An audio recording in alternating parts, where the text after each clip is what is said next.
सीधा आपको लिए चलते हैं रायबरेली, जहां कांग्रेस महासचिव प्रियंका गांधी शक्ति संवाद कार्यक्रम में महिला संवाद कर रही हैं। मैं उस लड़की के घर गई। उस लड़की के घर में उसकी भाभी थी और उसके पिताजी। मैं कम से कम 1 घंटे के लिए उस लड़की के घर में बैठी रही।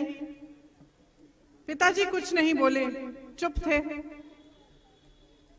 उनकी भाभी जी ने मुझे पूरी कहानी बताई कि क्या हुआ, कैसा हुआ। उस लड़की की मृत्यु के बाद किस तरह से परिवार को प्रताड़ित किया गया, उससे पहले किस तरह से उसकी छोटी बेटी को धमकाया गया, उसे धमकाया गया, भाइयों को पीटा गया, उसके पिताजी को पीटा गया। उसके पिताजी ने कुछ नहीं कहा। कुछ समय बाद वो फूट फूट के रोने लग गए अचानक।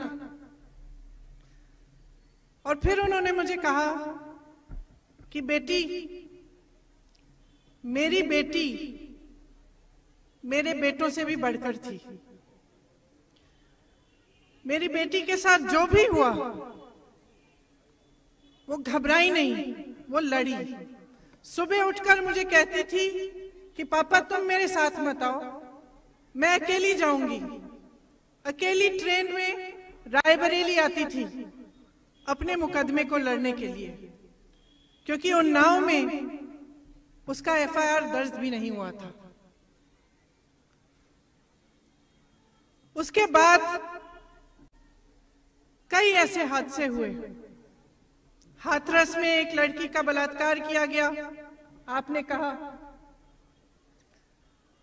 बीच रात में उसके अंतिम संस्कार किए गए। उसके माता पिता ने उसका चेहरा भी नहीं देखा।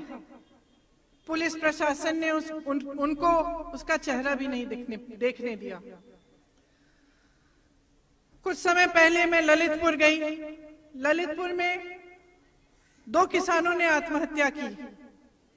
वहां मुझे एक किसान की बेटी सविता मिली। सविता को इतना दुख हो रहा था अपने पिता की मृत्यु के बारे में, रो रही थी बहुत जोर से। अभी शादी हुई थी 1 महीने पहले। कह रही थी मेरी माँ अकेली पड़ जाएगी, उसका देखभाल कौन करेगा। मेरे मन में आया कि इतना अत्याचार हो रहा है महिलाओं पे। जब एक हादसा होता है परिवार में, जब किसी की मृत्यु होती है, किसान ने आत्महत्या की, अंत में उसका भी बोझ महिला उठा रही है। उसकी विधवा अकेली, उसकी बेटी अकेली है। तो बार बार यही दिखता है जहां जहां मैं जाती हूं कि महिलाओं का अत्याचार हो रहा है। यहां तक कि जब मैं गिरफ्तार हुई, मेरी पुलिस की बहनें हैं यहाँ, मैं गिरफ्तार हुई सीतापुर में। सुबह के 4 बजे थे। खूब लड़ी मैं, आपने देखा होगा। महिला पुलिस कर्मी मेरे साथ लड़ी, उनका कर्तव्य था, उन्होंने निभाया। 4 बजे मुझे जब जीप में बिठा के 2 महिला कर्मी, पुलिसकर्मी ले गए गिरफ्तार करके। मेरे पास में बैठी थी, एक का नाम पूजा था, एक का नाम मधु। मेरे मन में आया 4 बजे है, ये यहाँ सड़क पे खड़ी हैं, अपनी ड्यूटी कर रही हैं, बच्चे घर पे होंगे, घर जाके परिवार भी संभालना पड़ेगा। मैंने बातचीत की थोड़ी उनसे, उनका भी शोषण हो रहा है, क्योंकि वो जिस तरह से काम कर रही हैं, कितने घंटे काम कर रही हैं, उसके बाद उनको घर भी जाना पड़ता है, घर को संभालना पड़ता है। जितना वेतन उनको मिलता है वो क्या काफी है? तो हर तरफ जहां जहां देखो महिला का शोषण हो रहा है। जो उसका अधिकार है, उसका हक है, उसको नहीं मिल रहा है। मेरे मन में आया कि महिलाओं के लिए कुछ करना है। और सबसे बड़ी चीज क्या कर सकते हैं हम आपके लिए, कि आपको समझा सकते हैं कि आप अपनी शक्ति को पहचानो। हमने ये शक्ति विधान बनाया, महिलाओं के लिए घोषणा पत्र है।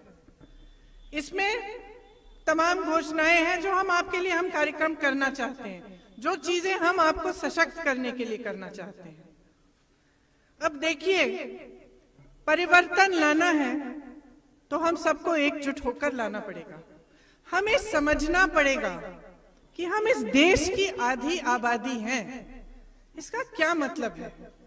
कोई हमें राजनीति में सीरियसली ले क्यों नहीं रहा है? मेरे से यूपी में जो भी मिलने आता है, चाहे खबरों के निष्पक्ष विश्लेषण के लिए सब्सक्राइब करें Jantantra TV and press the bell icon. Never miss any update.